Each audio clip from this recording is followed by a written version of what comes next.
সব এক সূত্রে গাঁথা।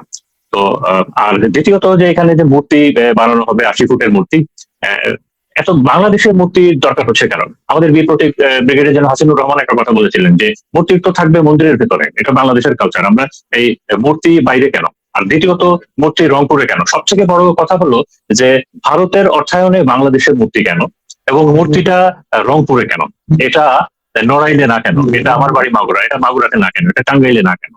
তো তো এগুলো সবকিছু একটা ন্যারেটিভের অংশ। আপনারা হয়তো খেয়াল করেছেন যে মানে বিগত 16 বছরে বিগত সরকার ইন্ডিয়াকে আলটিমেটলি তো প্রায় সবকিছু দিয়েছিল, ট্রানজিট ট্রান্সশিপমেন্ট থেকে শুরু করে ভারতীয়দের চাওয়া পাওয়া সবকিছু দিয়েছিল। তারপরে 5ই আগস্টের পরে এই সম্পর্কটা যখন মোটামুটি একটা কাঠাসের পর্যায়ে চলে গেল, তখন কিন্তু এই রংপুর নিয়ে ভারতীয় মিডিয়াতে অনেক ধরনের উস্কানিমূলক কথা এসেছিল। তো এগুলো আমি একটু পরে বলবো যে why Rangpur is so important for India. তার আগে আমি ভারত সম্বন্ধে কিছু কথা বলতে চাই। আচ্ছা, ভারত আমাদের বন্ধু, কি ধরনের বন্ধু, আর ভারত থেকে আমরা কি পেয়েছি? 47 সালের পর থেকে আজ পর্যন্ত করে আমরা কি ভারত থেকে আদৌ কি কিছু পেয়েছি? আচ্ছা, ভারত কেমন, ভারত কি? আমি যদি আমি আমার মতো করে বিচার করি, দেখেন, আমার হিসাবে আমরা বিগত 10-15 বছরে দুইটা খুব মর্মান্তিক গণহত্যা দেখেছি। একটা গাজাতে গণহত্যা দেখেছি, আর একটা রোহিঙ্গাতে গণহত্যা দেখেছি। আমরা দেখেছি যে গাজার গণহত্যা সারা মুসলিম বিশ্ব এবং সারা বিশ্বের বিবেককে নাড়া দিয়েছিল, ভারত সরকার ওই গণহত্যায় কে সাপোর্ট দিয়েছে, ভারত ইসরায়েলকে সাপোর্ট দিয়েছে ওই গণহত্যার জন্য। এবং আমরা দেখেছি মিডিয়াতে যে ভারত থেকে মানুষ গিয়েছে ইসরায়েলের পক্ষে গাজাতে যুদ্ধ করার জন্য। এটা হলো বিজেপি সরকার, এটা হলো ভারতের বর্তমান সরকার। আমরা দেখেছি যে রোহিঙ্গাতে কি ধরনের অমানবিক গণহত্যা হয়েছে মিয়ানমারে, যেটা সামরিক জান্তা সরকার করেছে, এবং এটার পেছনেও ভারতের মদত ছিল, এটার পেছনেও ভারতের ইন্টারেস্ট ছিল। ভারতের ইন্টারেস্টটা কোথায়?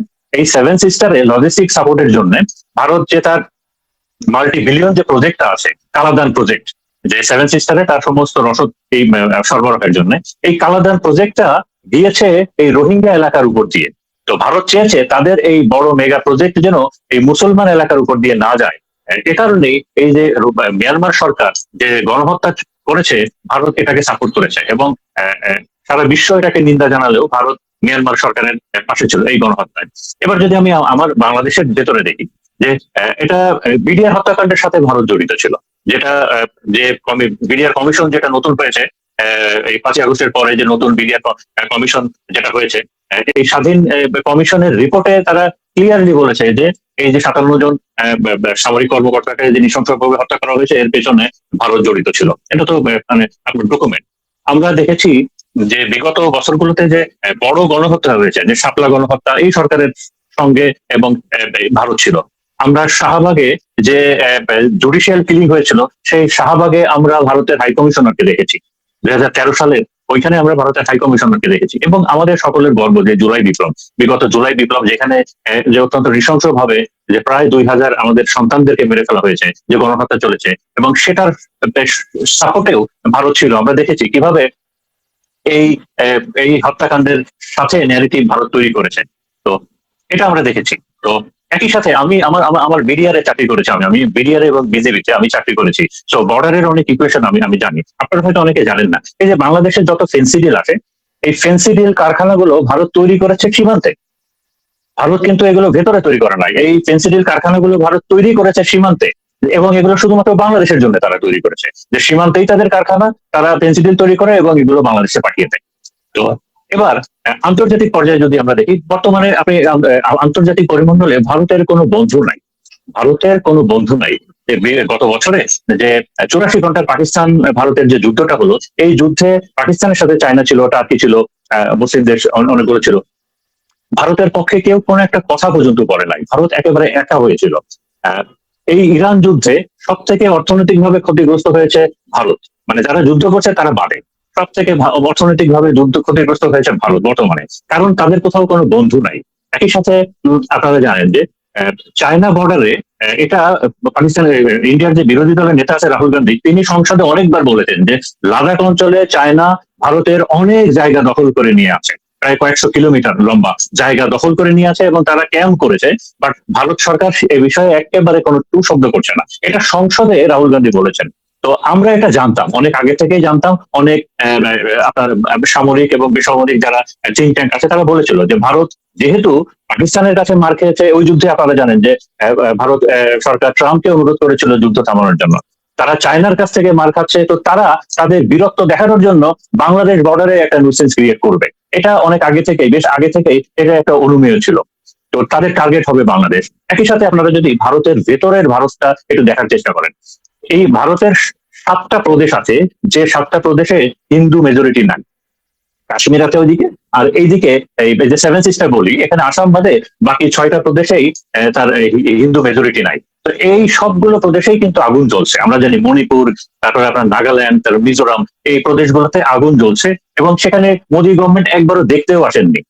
তো এই যে একই সাথে যে ভারতের যে প্রচন্ড এখন দ্রব্য মূল্যস্ফীতি আছে, বেকার সমস্যা এত বেশি, এই বেকার সমস্যা থেকেই ভারতের যে তেলাপোকা পার্টি যেটা এখন নতুন বেরিয়েছে, যেটা এটা কিন্তু ওই বেকার বেকারদের বেকারদের তারাই এই পার্টিটাকে গঠন করেছে।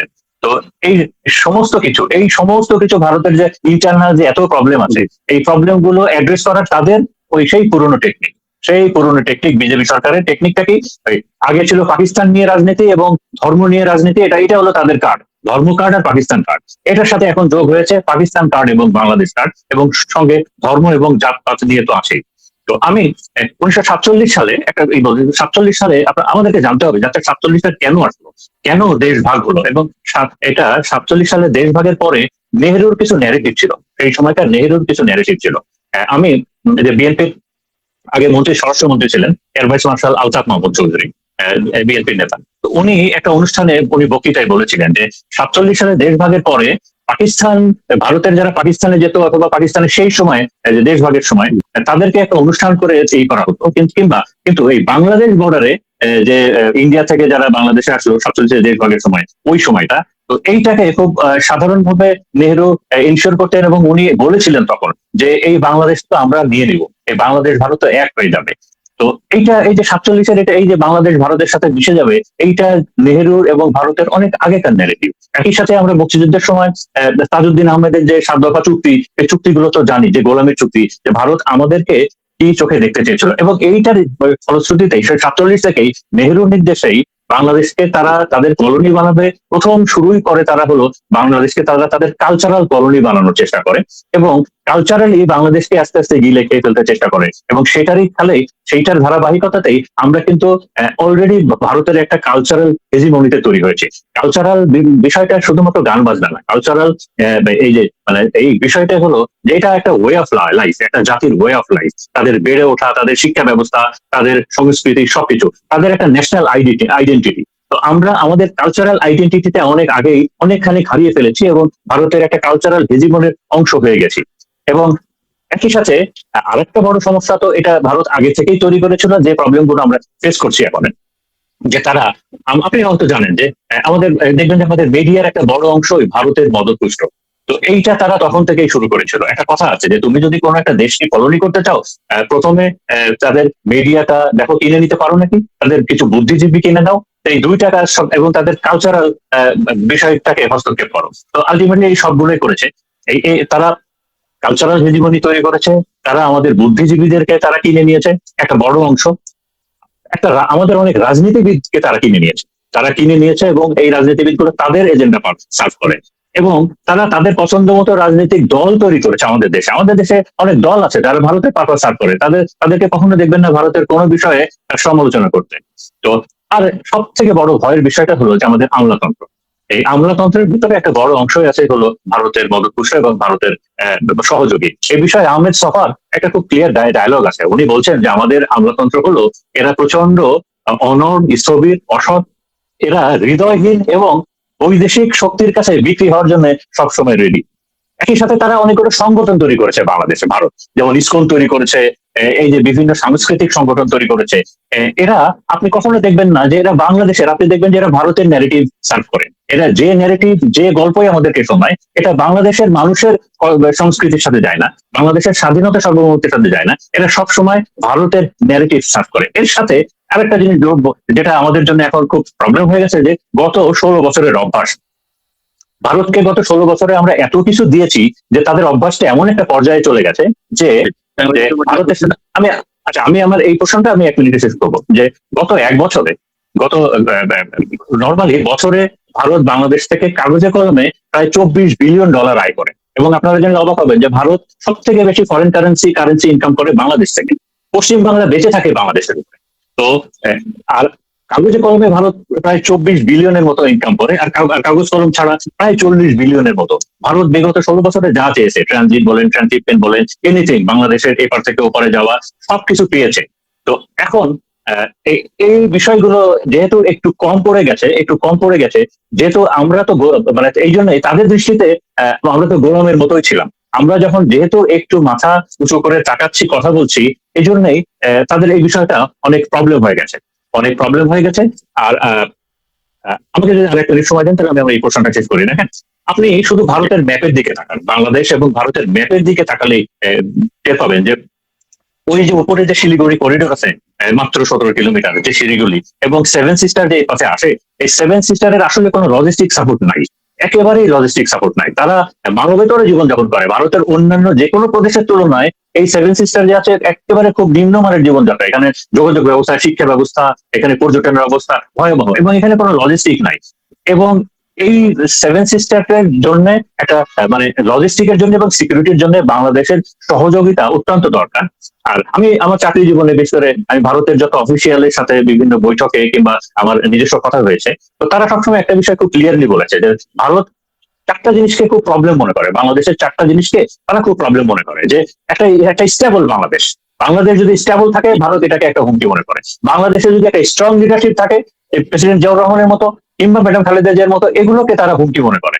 বাংলাদেশের জনগণ যাতে একতাবদ্ধ না থাকে ইরানের মতো, এই জন্য দেখবেন ভারত অনেক অনেক ন্যারেটিভ তৈরি করে, অনেক কাজ করে। এবং সব থেকে বেশি যেটা, বাংলাদেশের মুসলমানরা যেন একতাবদ্ধ না থাকে এবং ইসলামিক দলগুলো যেন একতাবদ্ধ ভাবে না থাকতে পারে, এইটা যাতে না থাকে, এই বিষয়ে তারা মানে তাদের যত সংগঠন আছে প্রচন্ড, তারা অডিট থাকে এবং তারা কাজ করে এই বিষয়গুলো।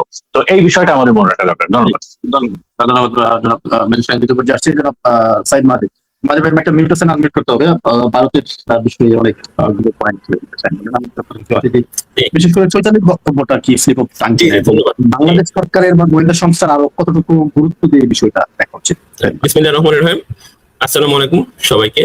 আজকের এই অনুষ্ঠানের সম্মানিত সঞ্চালক এবং আমার সম্মানিত অতিথি মেজর শাহিন ভাই এবং আমার সম্মানিত দর্শক যারা আছেন, সবাইকে আমার সশ্রদ্ধ সালাম। আজকের যে বিষয়টা টকশোতে বিষয়টা ছিল যে হিন্দুদের জন্য আলাদা প্রদেশ করতে চাচ্ছে চৈতালি, স্বরাষ্ট্রমন্ত্রী বলে স্লিপ অফ টাং। আমি মূলত এই বিষয়টা নিয়ে কথা বলতে আগ্রহী ছিলাম এবং কথা বলবো ভেবেছিলাম এবং কথা বলবো। কিন্তু শাহিন ভাইয়ের কথাগুলো শুনে যেটা বললো যে শাহিন ভাই ওই বিষয়টা স্লিপ করে মোটামুটি ভারতের পক্ষে বিপক্ষে এই বিষয়টাই মানে সাবজেক্ট থেকে অনেকটা দূরে গিয়ে ভারত বিরোধী কিংবা ভারতের সপক্ষ কিংবা ভারতের পক্ষে টপিকটা ঠিক এভাবে নির্ধারণ হয়ে গেল যে আজকের বিষয়টা টকশোর বিষয় হবে ভারত আমাদের বন্ধু রাষ্ট্র না ভারত আমাদের শত্রু রাষ্ট্র, বিষয়টা টপিক এভাবে। তো যাই হোক, আমি সেটা ডিফেন্ড করতে চাচ্ছি না। আমি যে কথাগুলো বলতে চাচ্ছি যে হিন্দুদের জন্য আলাদা প্রদেশ করতে চেয়েছেন চৈতালি রায়, স্বরাষ্ট্রমন্ত্রী বললেন স্লিপ অফ টাং। স্বরাষ্ট্রমন্ত্রী বাংলাদেশ সরকারের একজন দায়িত্বশীল মন্ত্রী এবং অত্যন্ত গুরুত্বপূর্ণ মন্ত্রী। সুতরাং উনি যেটা বলেছেন এটাকে আমাকে অনার করতে হবে। আমি একজন রাষ্ট্রের নাগরিক হিসেবে আমি রাষ্ট্রের সরকারের কাছে আমার তার অনুগত্য আমাকে প্রকাশ করতে হবে। সুতরাং স্বরাষ্ট্রমন্ত্রী যদি একটু বলেছেন, সেটা দায়িত্ব নিয়ে তিনি বলেছেন যে এটা স্লিপ অফ টাং হয়েছে, সুতরাং এটাকে আমাকে অনার করতে হবে। এটাকে ডিফেন্ড করার মতো আমি কোনো লজিক দেখি না। যে হিন্দুদের জন্য আলাদা একজন নারী সে একটা কথা বললো যে হিন্দুদের জন্য আলাদা প্রদেশ করতে চায়, আমি মনে করি না সেটা আসলে কোনো গুরুত্ব সহকারে দেখার কিছু আছে। এটা তার একান্তই ব্যক্তিগত মন্তব্য। তারপরও আমি একটা কথা বলবো, যেহেতু বাংলাদেশের যে কোনো নাগরিকের বাংলাদেশের সংবিধান বিরোধী রাষ্ট্রের আমার রাষ্ট্রের স্বাধীনতা বিরোধী, আমার রাষ্ট্রের সার্বভৌমত্বের হুমকির প্রতি যে কোনো কিছুকে গুরুত্ব সহকারে নিতে হবে, সেটা ঠিক আছে, এটা কেউ বলতে পারে না। এটা আমি কখনোই চৈতির এই মন্তব্যকে আমি সমর্থন করছি না। আমার রাষ্ট্রের ভিতরে অন্য একটা প্রদেশ হবে, আমার সার্বভৌমত্বের হুমকি হতে পারে, কিংবা এর মাধ্যমে যদি অন্য কোনো পরিচিত হওয়ার সম্ভাবনা থাকে, আমি সেটাকে অবশ্যই সেটার বিরোধিতা করব। কিন্তু বিষয়টা হচ্ছে এই একটা কথাকে ইম্পর্টেন্স দিতে গিয়ে আমরা যদি মানে সমগ্র ভারতের মতো একটা বিশাল রাষ্ট্রের সবকিছুকে ভারতের অধীনস্থ নিয়ে যায়, যে এটাও ভারত করছে, সবকিছুই ভারত নিয়ন্ত্রিত হচ্ছে, তাহলে আমার মধ্যে স্বকীয়তাটা কোনো জায়গা থাকছে না। যে বাংলাদেশ কি তাহলে তার নিজেকে নিয়ন্ত্রণ করার কোনো কিছুই নেই? বাংলাদেশকে নিয়ন্ত্রণের বাইরে চলে গেছে, আমরা আমাদের দেশকে নিয়ন্ত্রণ করতে পারছি না, সবই কি ভারত দ্বারা হচ্ছে? চৈতালি রায় যা বলছে সেটা ভারত দ্বারা, এখানে কোনো মন্দির নির্মাণ হবে সেটাও ভারত দ্বারা, এখানে মুসলমানরা একত্র হচ্ছে না সেটাও ভারতের কারণে। সবই যদি আমি ভারতকে দায়বদ্ধ করি, তাহলে তো আমি মেরুদণ্ডহীন জাতি হিসেবে নিজেকে পরিচয় দিলাম। কিন্তু আমরা কি আসলে অতটা মেরুদণ্ডহীন জাতি? মেরুদণ্ডহীন জাতি কখনই না, আমি সেটা মনে করি না। এখন আমরা একটা শাহিন ভাই একটা কথা বললেন যে জুলাই অভ্যুত্থানটাই হয়েছিল ভারত বিরোধিতার, ভারতের আগ্রাসী মনোভাব, ভারতের আধিপত্যবাদ, এগুলোর বিরুদ্ধে একটা উচ্চারণ ছিল। ডেফিনেটলি সেটা বাংলাদেশের জনগণ রাস্তায় নেমেছিল, তারা এই প্রত্যাশা নিয়ে নেমেছিল যে তারা ধারণা পোষণ করেছিল, তারা ভেবেছিল আসলেই ভারত সামগ্রিকভাবে বাংলাদেশকে শোষণ করছে, বাংলাদেশকে আধিপত্য বজায় রাখছে, বাংলাদেশকে নিয়ন্ত্রণ করার চেষ্টা করছে। আমি একটু চেষ্টা করব তথ্য দিয়ে এখানে কথা বলার জন্য। আমি সাধারণত, এটা তো কোনো রাজনৈতিক মঞ্চ না, এখানে বক্তৃতা দেওয়ার জায়গাও না, আবেগের কথা আমি বলবো না, আমার ব্যক্তিগত মন্তব্য আমি এখানে দেওয়ার খুব চেষ্টা করব কম দেওয়ার। আমি একটু তথ্য ভিত্তিক আলোচনা করব। ভারতের সাথে বাংলাদেশের সম্পর্কটা যেভাবে নির্ধারিত হয়, যে বিষয়গুলো আমরা সাধারণত খেয়াল করি, সেটা হলো তার সীমান্ত হত্যা। এটা একটা ইস্যু, খুব গুরুত্বপূর্ণ একটা ইস্যু। বাংলাদেশের সাথে বাংলাদেশ ভারত থেকে কি পরিমাণ আমদানি করে, রপ্তানি করে তার সাথে, সেটা একটা গুরুত্বপূর্ণ ইস্যু। বাংলাদেশের সাথে ভারতের বাণিজ্য ঘাটতি কেমন, সেটা একটা গুরুত্বপূর্ণ ইস্যু। যে কোনো প্রতিবেশী রাষ্ট্রের, দুটা রাষ্ট্রের মধ্যে সামরিক খাত ব্যতীত, সামরিক এই বিষয়গুলো ছাড়াও এই বিষয়গুলোই গুরুত্বপূর্ণ, যে সেই দুইটা রাষ্ট্রের মধ্যে সম্পর্ক কেমন। তাহলে আমি একটু পরিসংখ্যান দিয়ে আপনাদেরকে বলতে চাই যে 2024-এর যে পট পরিবর্তন হয়েছে 5ই আগস্টে, আমি সেটাকে বেস হিসেবে ধরবো এবং সেটার সাথে তুলনা করবো 2025 সাল। আমি যদি সীমান্ত হত্যা নিয়ে, বাংলাদেশের সীমান্ত, ভারত কর্তৃক সীমান্ত হত্যা নিয়ে যদি আলোচনা করি, আমি যদি একটু কম্পারেটিভ অ্যানালাইসিস করতে চাই, আমি দেখতে পারবো 2021 সালে ভারত কর্তৃক, এটা হলো বাংলাদেশের মানবাধিকার সংস্থা,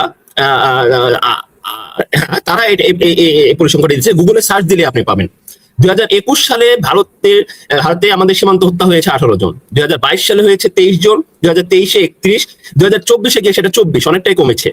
2025-এ গিয়েছে 40 জন। ভারতীয় বাহিনীর হাতে সীমান্ত হত্যা হয়েছে 2025 46 জন একবারে।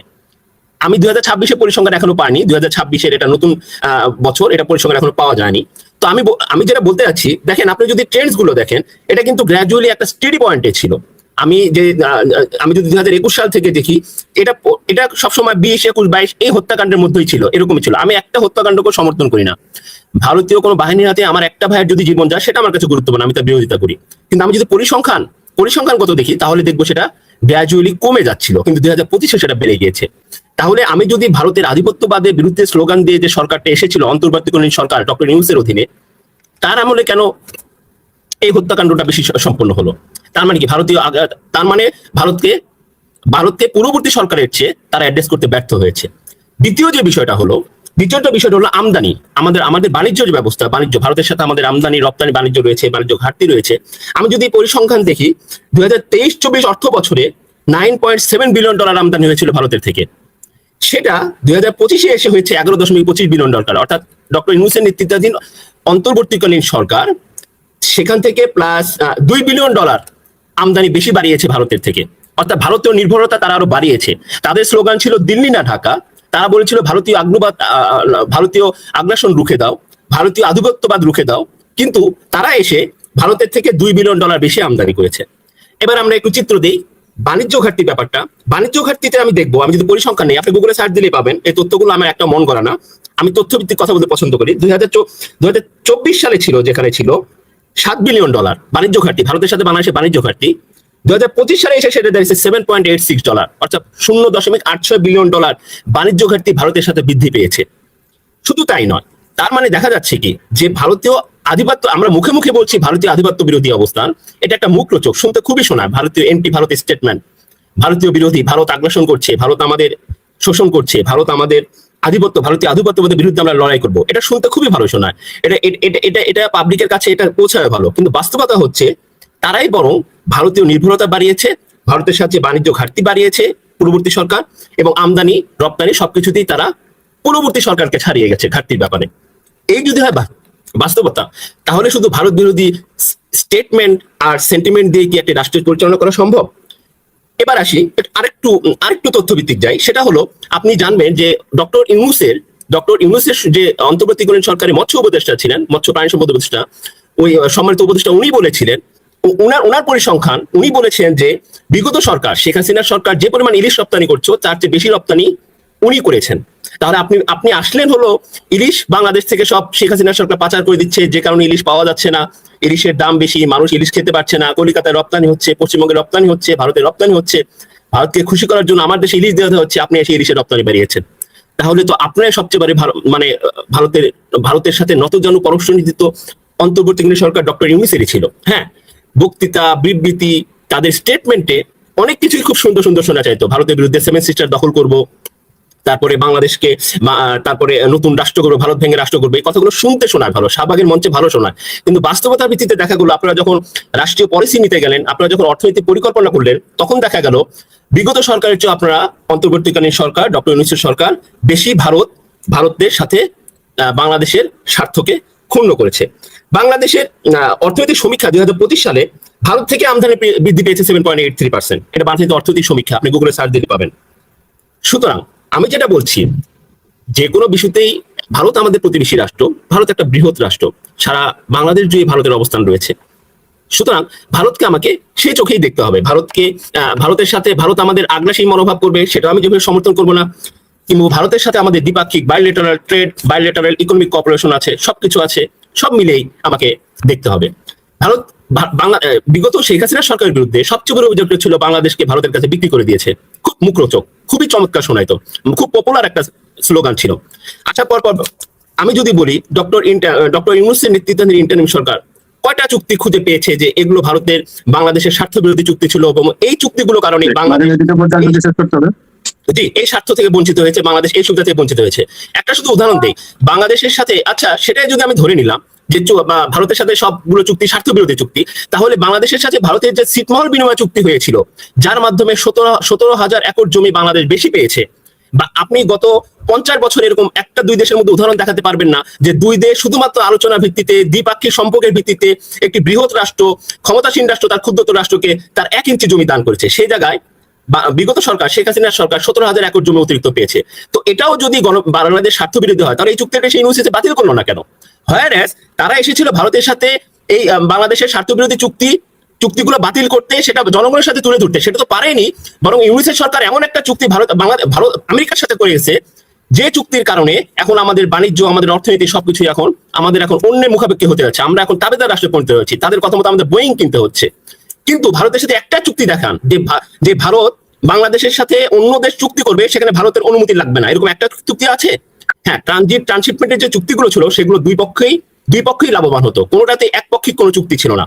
এই চুক্তিগুলো যে কারণেই বাতিল করার কারণে ভারতের সাথে আমাদের রপ্তানি কমেছে, ভারতের সাথে বাণিজ্য ঘাটতি বেড়েছে। তার মানে এই চুক্তিগুলো কখনোই বাংলাদেশ স্বার্থবিরোধী চুক্তি ছিল না। ঠিক আছে, যেহেতু আমার সময় শেষ, আমি বেশি সময় নেব না। ধন্যবাদ সবাইকে। ধন্যবাদ। আমি যেটা বলতে চাচ্ছি, কয়েকজন দর্শক আছেন, প্রশ্ন করবেন। জি মনির ভাই, শুনতে পাচ্ছেন? শুনতে পাচ্ছি, বলুন। আচ্ছা, আমি মেজর স্যারের কাছে প্রশ্ন করবো, তার আগে আমি কিছু কথা বলতে চাই। আমরা 24-এর যে আন্দোলনটা ছিল, শুধু আওয়ামী লীগের বিরুদ্ধে না, কিন্তু মেন আন্দোলনটা ছিল ভারতের 54 বছরে যারা করে গেছে আমার বন্ধু নামে, যে এখানে ট্রানজিট নিয়েছে, তারপরে পোর্ট নিয়েছে, তারপরে যত সুবিধা এখান থেকে নিয়েছে। আমরা নেপালের সাথে 22 কিলোমিটারের করিডোর পাই নাই। কিন্তু এইগুলো একটা জিনিস বোঝেন যে আমাদের দেশে কিছু দালাল আছে, যেমন আপনার টক শোতে আসে, বিভিন্ন টেলিভিশন টক শোতে যায়, আবার বুদ্ধিজীবী নামে আসে, তারা পুরোপুরি আওয়ামী লীগের কাজ করে। তাদের আমরা দেখতে পাই যে সাংবাদিক আওয়ামী লীগের ওই কাজ করছে, কিন্তু তাকে আওয়ামী লীগ বলা যাবে না, তাকে সাংবাদিক বলতে হবে। তারপরে আছে আপনার বুদ্ধিজীবী, যে সে পুরোপুরি আওয়ামী লীগের কাজ করছে, তাকে বুদ্ধিজীবী বলতে হবে, তারা আওয়ামী লীগ বলা যাবে না। কথা হচ্ছে যে যেভাবে শোষণ করেছে এই দালালরা কখনো কিন্তু তারা দেখে না। আমরা 70 টাকা, শেখ হাসিনা কিন্তু যাওয়ার আগে 70 টাকা আলু কিনে খাইছি, ডক্টর ইউনূস আসার পরে আমরা 20 টাকা আলু কিনে খাই নাই। তো এখানে বুঝতে হবে যে ভারত ছাড়া এদেশ চলতে পারে। এই দালালদের মেন ন্যারেটিভ হচ্ছে যে ভারত আমাদের প্রতিবেশী রাষ্ট্র, আমরা এদের সাথে লড়াই করতে পারবো না। আমরা কি লড়াই করতে বলছি নাকি? আমরা চাই পররাষ্ট্রনীতি ন্যায় ভিত্তিক হোক, কোনো গুলামি না। সংসদে যিনি বললো যে স্বামী স্ত্রী ডিভোর্সের ব্যাপার, এটা কি গুলামি না? এই যে দালাল থেকে আমরা কোথা থেকে বাঁচবো? আমার স্যারের কাছে এইটাই প্রশ্ন, মেজর স্যারের কাছে, যে আমরা এই দালাল থেকে কিভাবে বাঁচবো? যে আমরা এই যে চৈতালি যে কাজটা করলো, এটা স্বরাষ্ট্রমন্ত্রী বলছে স্লিপ অফ টান, আমরা ক্লিয়ারলি দেখতে পাচ্ছি এটা দেশের বিরুদ্ধে ষড়যন্ত্র, কিন্তু এই দালালরা দেখতে পায় না। ধন্যবাদ। আসসালামু আলাইকুম। আসসালামু আলাইকুম রহমতুল্লাহ বরকাতুহ। আমি প্রশ্ন করতে চাইছিলাম দুইজন অতিথির কাছে। আমার প্রশ্ন বাংলাদেশে আগে দেখতাম হিন্দুরা ওই যে আওয়ামী লীগ সরকার যখন ক্ষমতা ছিল, হিন্দুরাই বক্তব্যগুলো দিয়ে আসছিল। যেমন ফিয়া সাহেদ এরকম বক্তব্য দিয়েছিল আমেরিকায় বাংলাদেশের ওই দেশের সার্বভৌমত্ব নিয়ে। কিন্তু এখন বর্তমানে সৈয়দ আলী শাহ যেভাবে এই কথাটা বলছে, আমাদের স্বরাষ্ট্রমন্ত্রী বলতেছিল, আমার প্রশ্ন হচ্ছে স্বরাষ্ট্রমন্ত্রী তো ইন্ডিয়া শিলং নিতে দালাল হয়ে বাংলাদেশের স্বরাষ্ট্রমন্ত্রী হয়েছে। এখন বিএনপির এক নেতা বলে 12 সিধা বলিয়ে দিচ্ছে স্বামী স্ত্রীর সম্পর্ক। মানে বিএনপি তখন বর্তমানে আওয়ামী লীগের উদাহরণ করতেছে। এখন অতিথিদের কাছে আমার জানার প্রশ্ন, বিএনপির এই নির্যাতন থেকে মুক্তি পাওয়ার উপায়টা কি? আমার একটা প্রশ্ন। স্বরাষ্ট্রমন্ত্রী তারেক রহমান কি ইন্ডিয়ার সাবেক সালাউদ্দিনকে স্বরাষ্ট্রমন্ত্রী বানাইছে? এটা আমার প্রশ্ন। এটা প্রশ্ন আর কিছু জানতে চাইছি না। সালাউদ্দিন সাহেব কেন এগুলো বলে? ধন্যবাদ। ধন্যবাদ আপনাকে। মিজান। জি ধন্যবাদ এনামুল হক মনির ভাই এবং দুজন অতিথিবৃন্দ। আমার প্রশ্ন হচ্ছে যে মেজর শাহিন স্যারের কাছে, পরিকল্পিতভাবে ডক্টর ইউনূস চলে যাওয়ার পরে কালচারাল ফ্যাসিস্টরা ডক্টর ইউনূসের নামে দীর্ঘ প্রোপাগান্ডা চালাচ্ছে, বিশেষ করে যারা 14-17 বছরে যাদের কালচারাল ফ্যাসিস্ট বলা হয়, সাংবাদিক, তারপর হচ্ছে বুদ্ধিজীবী, তারা কিভাবে ডক্টর ইউনূসের নামে মামলা দেয় এবং বিভিন্ন ধরনের ট্যাগিং শুরু করে দেয়, বিশেষ করে কালের কণ্ঠ সহ বিভিন্ন সাংবাদিকরা। কারণ ডক্টর ইউনূস যেই মুহূর্তে ক্ষমতায় তাকে দেওয়া হয়েছে সেই মুহূর্তে কে ছিল একজন যোগ্য, আমাকে দেখাইতে পারবেন? সৈয়দ মেহেদী ভাই কাছে প্রশ্ন, কে ছিল এই মুহূর্তে বাংলাদেশের হাল ধরার জন্য চরম পরিস্থিতি, বিপর্যয় পরিস্থিতির সময়? আর আপনারা এখন ডক্টর ইউনূসের বিপদ গাইতেছেন। ডক্টর ইউনূস একাই কি করবে? আপনি হাত পা বেঁধে যখন আপনি সাঁতার কাটতে দিবেন একটা মানুষকে, তখন কি করবে আপনি? প্রত্যেকটা পলিটিক্যাল পার্টি তাকে ভেটো দিয়েছে। সুতরাং ডক্টর ইউনূস যা করছে বাংলাদেশের জন্য, এটা ইতিহাসের স্বর্ণ অক্ষরে লেখা থাকবে। দ্বিতীয় প্রশ্ন হচ্ছে মেজর শাহিন স্যারের কাছে, যে আমাদের প্রধানমন্ত্রী যখন মালয়েশিয়া সফরে গেল, এটা কি সরাসরি চীনে যাওয়ার পরিকল্পনা ছিল, না ভারত এবং আমেরিকাকে বোঝানোর জন্য যে না আমি সরাসরি ইন্ডিয়া যাই, মানে চীনে যাইনি, আমি মালয়েশিয়া গেছি, সুতরাং মালয়েশিয়ার সম্পর্ক তো সবাই সাথে ভালো, যেন আমেরিকা এবং ভারত যেন বাংলাদেশ সরকারের প্রতি রাগ না করে, সেজন্য উনি কৌশলে মালয়েশিয়া থেকে চীনে সফরে গেছে। এটা কি আপনার ধারণা হয়? ধন্যবাদ। ধন্যবাদ। আসসালামু আলাইকুম। ধন্যবাদ মনির ভাইকে। আমার প্রশ্ন হচ্ছে সৈয়দ মাহাদি স্যারের কাছে।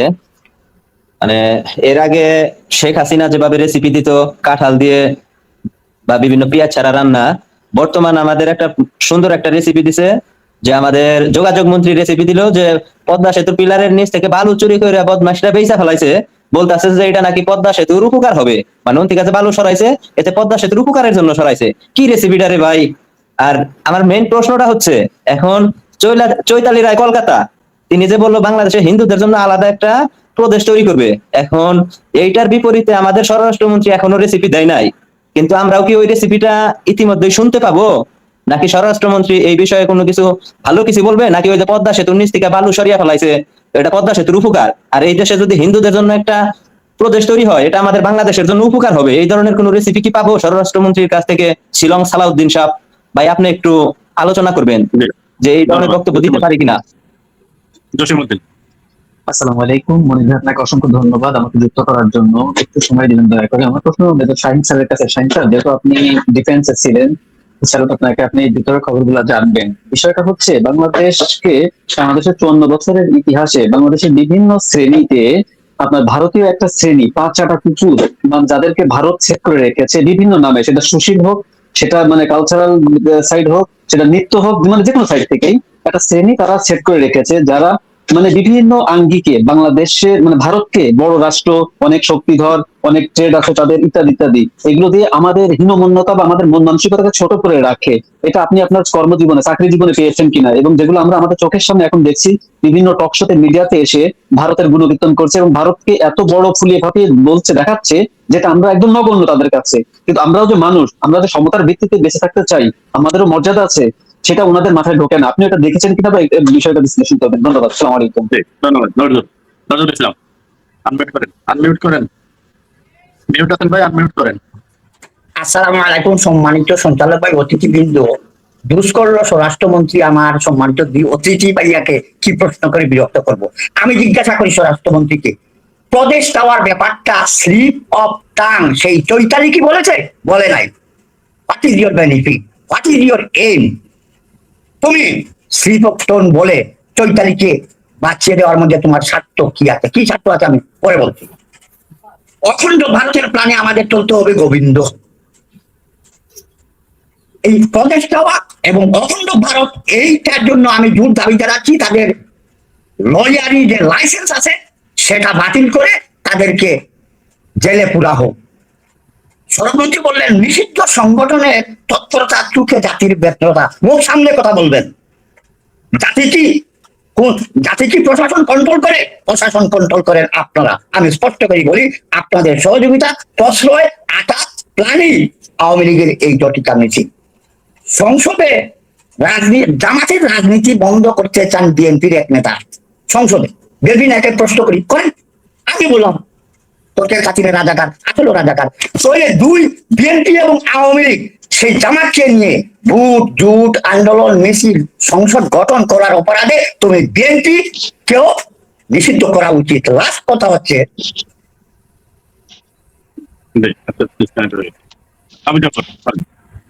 আসসালামু আলাইকুম মনির ভাই, আমাকে শোনা যাচ্ছে? শুনতে পাচ্ছি, ক্লিয়ার শুনতে পাচ্ছি। মনির ভাইকে ধন্যবাদ, অতিথি যারা আছে সকলকে শুভেচ্ছা, যারা দেশ ও দেশের বাইরে থেকে যারা শুনছে সকলকে শুভেচ্ছা।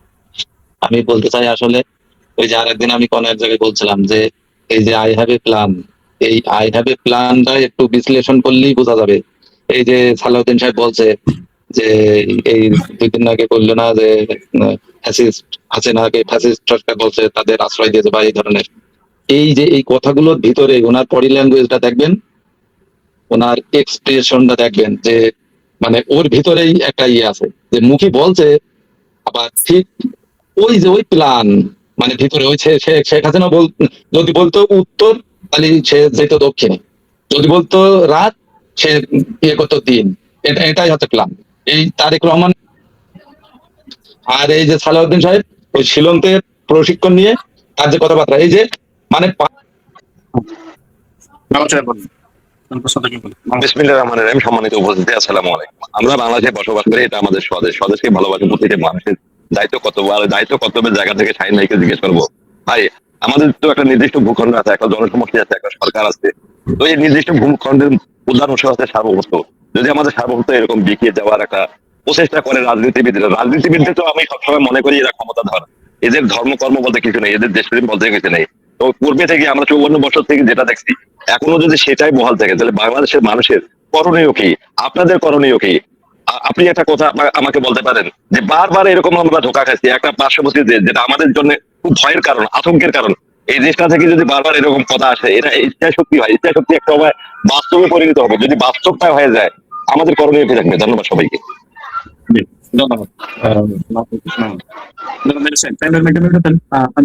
বেশ কিছু দর্শকের প্রশ্ন আছে, প্রশ্নগুলো বলবেন। দ্বিতীয় যে বিষয়, সংসদ সদস্য একজন বলেছেন ভারতের সঙ্গে আমাদের যে সম্পর্ক, প্রতিবেশী সম্পর্ক ডিভোর্স হওয়ার মতো সম্পর্ক নয়। এর আগে আওয়ামী লীগের সময় বলা হয়েছিল স্বামী স্ত্রীর মতো সম্পর্ক, এখন বলা হচ্ছে স্বামী স্ত্রীর চাইতে আরো বেশি। ভারতের সাথে আসলে আমাদের সম্পর্কটা কোন পর্যায়ে? ধন্যবাদ। আমি ব্যক্তিগতভাবে যে চৈতালি রায়ের যে কথা এবং এই বিএনপি এমপির যে কথা, এই দুটা আমি এগুলো সব এক সূত্রে গাঁথা সব। এটা আওয়ামী লীগের সময় তো আওয়ামী লীগের পররাষ্ট্রমন্ত্রী বলেছিলেন যে ভারতের সাথে বাংলাদেশের সম্পর্ক নাকি স্বামী স্ত্রীর মতো। এখন আমরা সেই কথা শুনতে যাচ্ছি। তো এই চৈতালি রায় যেটা বলেছে, যেটাকে স্লিপ অফ টাং বলে এটাকে কাভার আপ করার চেষ্টা করা হচ্ছে, আমাদের দেশে এটা একটা বড় অপরাধ। এটা বড় অপরাধ এবং এটাকে নেগলেক্ট করার কোনো সুযোগ নাই। এটাকে নেগলেক্ট করা এবং অথবা এটাকে অন্যভাবে উপস্থাপন করা, স্লিপ অফ টাং বলা, এগুলো বলা মানে আপনি এই অপরাধটাকে বাইপাস করতে চাচ্ছেন, আপনি এই অপরাধটাকে আপনি অ্যাড্রেস করতে চাচ্ছেন না, আপনি দেশের সার্বভৌমত্বের এই বিষয়টাকে অ্যাড্রেস করতে চাচ্ছেন না। আর একটু আগে মাহাদি ভাই বললেন যে আমার কথা সবকিছু ইন্ডিয়ার নিয়ে হলো কেন, কারণ হলো সবকিছু এই পেছনে তো ইন্ডিয়া, এরা তো সব কলকাঠি, এরা হলো তাদের এজেন্ডা বাস্তবায়নকারী, এই জন্যই আমি ইন্ডিয়া নিয়ে কথা বলেছি। আচ্ছা, তার আগে মেহেদি ভাই বেশ কিছু প্রসঙ্গ তুললেন। দেখেন, আমি ইউনূস সরকারের যে খুব সফল ছিল আমি এটা বলছি না, এবং আমি ইউনূস সরকারের কেউ না, আমি ওই সরকারকে খুব একটা অনু করি না। তবে আপনার কথা শুনে আমার অনেকটা এরকম মনে হচ্ছে যে না, এর থেকে আগেই ভালো ছিল, হাসিনার আমলেই তো ভালো ছিল, হাসিনার আমলেই তো আওয়ামী লীগের তখন সীমান্ত হত্যা কম হতো, হাসিনার আমলেই তো ভালো ছিল। তো এই হ্যাঁ তো ভালো ছিল।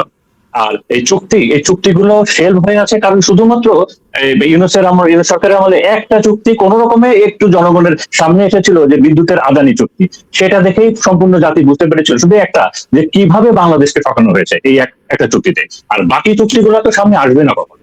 এটা আপনার যদি কেউ থাকে সচিবালয়ে, যদি কেউ থাকে ব্যুরোক্রেসিতে, যদি কেউ থাকে, তাহলে জিজ্ঞাসা করে দেখবেন যে ওই চুক্তিগুলোতে কি আছে। মানে আমি চুক্তি কত দেখেছি। ধরনের গোলামের। মূল পয়েন্টটা দেখেছি আমি। তো আচ্ছা, আর তো এখন এই কয়েকটা ভাই কিছু কথা বললেন। প্রথমত হলো যে দেখেন, এই ইউনিট সরকার কি ভালো কিংবা খারাপ বললাম, আমি সেটাতে যাচ্ছি না, তো কারণ ইউনিট সরকারের অনেকগুলো ভালো জিনিস আছে, আবার অনেক খারাপ জিনিসও আছে। খারাপ জিনিস আছে মানে যে এই যে স্পিরিটে জুলাই বিপ্লব হয়েছিল, যে আকাঙ্ক্ষাতে, এইটাকে উনি একটা সম্পূর্ণ রূপ দিতে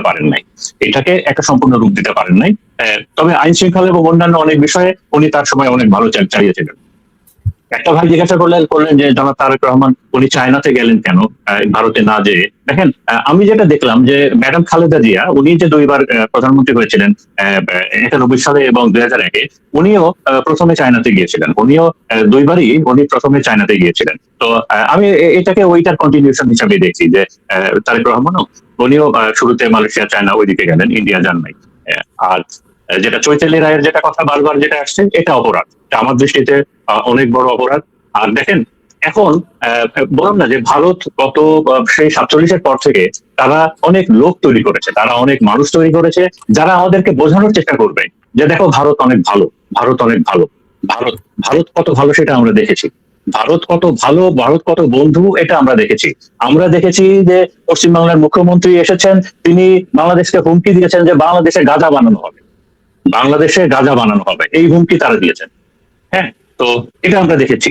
আর একটা ভাই জিজ্ঞাসা করলেন যে সার্বভৌমত্বের কথা, এই সার্বভৌমত্ব, দেখেন, স্বাধীনতা সার্বভৌমত্ব প্রত্যেকটা মানুষের দায়িত্ব, তো এটা শুধু সরকার না, স্বাধীনতা সার্বভৌমত্ব এটা প্রত্যেকটা মানুষের দায়িত্ব। তো এটা ইরানের দিকে শুধু তাকান, যে ইরানের প্রত্যেকটা মানুষ, মহিলারা পর্যন্ত রাস্তাতে আছে দেশের জন্য যুদ্ধ করার জন্য। তো এখন আমি আমার কিছু কথা বলে আমি শেষ করবো, যে প্রথমে রংপুর নিয়ে যদি বলতে চাই, যে এই যে মন্দির নির্মাণ, তারপরে চৈতালি রায়, সবকিছু এই নর্থ বেঙ্গলের রংপুর নিয়ে কেন, এটা অন্য জেলা নিয়ে কেন? কারণ এই রংপুর, এই জায়গাটা ইন্ডিয়ার দরকার, এই জায়গাটা তাদের দরকার। এবং এই বিষয়ে আপনি ইন্ডিয়ার যারা থিঙ্ক ট্যাঙ্ক আছে, ইন্ডিয়ার যারা নিরাপত্তা যারা আছে, তারা এই বিষয়টা নিয়ে গত 2 বছরে অনেকবার বিভিন্ন করেছে যে এই রংপুরটা তাদের দরকার, এবং এই জন্য তারা অনেক ন্যারেটিভ তৈরি করবে, এবং তারা চেষ্টা করবে এই রংপুর এলাকায় হিন্দু আধিপত্যটা বাড়াতে, তাদের ধর্মীয় প্রতিষ্ঠান তৈরি করতে। তো এই বিষয়ে বাংলাদেশ সরকারকে কেয়ারফুল থাকতে হবে যে এখানে নতুন করে কোনো কারা জমি কিনছে, নতুন করে কি স্থাপনা তৈরি হচ্ছে, এখানে কাদের আনাগোনা হচ্ছে, এখানে ভারতীয় কি কি ন্যারেটিভ সার্ভ করছে, এই রংপুরের বিষয়ে আমার বাংলাদেশ সরকারকে আরো বেশি কেয়ারফুল থাকতে হবে এবং আরো বেশি ভিজিলেন্ট থাকতে হবে। এবার কিছু করণীয় বিষয়ে আমি কথা বলতে চাই। প্রথমত হলো যে দেখেন, আমাদের যে আমাদের যে বিডিআর কিলিং যেটা হয়েছিল, ওই বিডিআর কিলিং এ তো রিপোর্টেই ছিল যে ভারতের জড়িত আছে। তো এই বিষয়টা যেন সরকার সামনে আনে, প্রয়োজনে আন্তর্জাতিক আদালতে পর্যন্ত যায়, যেন যায়। বর্ডারে যেন নজরদারিটা বাড়ানো হয়, জনগণের নজরদারিটা বাড়ানো হয়। বর্ডারে বিজিবি আছে, বিজিবি এক্সিলেন্ট কাজ করছে, বাট বিজিবিকে যেন আরো শক্তিশালী করা হয়, তাদেরকে আরো সাহস দেওয়া হয়। এটা জনগণকে করতে হবে, আমাদের সবাইকে করতে হবে। এবং বিজিবির প্রতি আমার অনুরোধ থাকবে যে আমাদের সীমান্তের জনগণ অনেক সাহসী। আপনারা হয়তো দেখেছেন যে ভারত এই যে পুশিং করছে, এই যে পুশিং, পৃথিবীর কোন সভ্য দেশ পুশিং করে না। এই পুশিং কালচারটা হলো অত্যন্ত অসভ্য একটা বিষয়, পৃথিবীর কোন সভ্য দেশ পুশিং করে না, যেটা ভারত বাংলাদেশে করছে। তো যদি কেউ অপরাধী থাকে, এই অপরাধী হ্যান্ড ওভারেরও একটা প্রেসক্রাইব প্রসিজিওর আছে, সরকারি একটা প্রসিজিওর আছে, সেটা এইভাবে হয় না, এই পুশিং ভারত করছে। তো এই বিজিবির প্রতি অনুরোধ থাকবে, আমাদের সীমান্তের যে জনগণরা আছে তারা সাহসী, আপনারা তাদেরকে সাথে নিয়ে সমস্যা মোকাবেলা করবেন, এবং এভাবে করছে, আমরা দেখতে পাচ্ছি এটা আমরা দেখতে পাচ্ছি। আর একই সাথে দেখেন, আমার মতো, আমি তো রিটায়ার্ড সামরিক অফিসার, তো আমার মতো যে রিটায়ার্ড কমিউনিটি যারা আছে, আমরা অসংখ্য রিটায়ার্ড কমিউনিটির অফিসার সোলজার আছি, আমরা আমাদের ট্রেনিং এর সময় আমরা সব কোরআন শপথ নেওয়া যে আমরা আমাদের দেশের স্বাধীনতা সার্বভৌমত্ব রক্ষা করব। তো আমরা দেশের সব মানুষকে বলতে চাই এবং সরকারকে বলতে চাই যে এই রিটায়ার্ড কমিউনিটি সেনাবাহিনীর আমরা আমাদের শপথও ভুলে যাই নাই, এবং আমরা আমাদের ট্রেনিংও ভুলে যাই নাই। তো দেশের সার্বভৌমত্ব রক্ষায় আমরা আপনাদের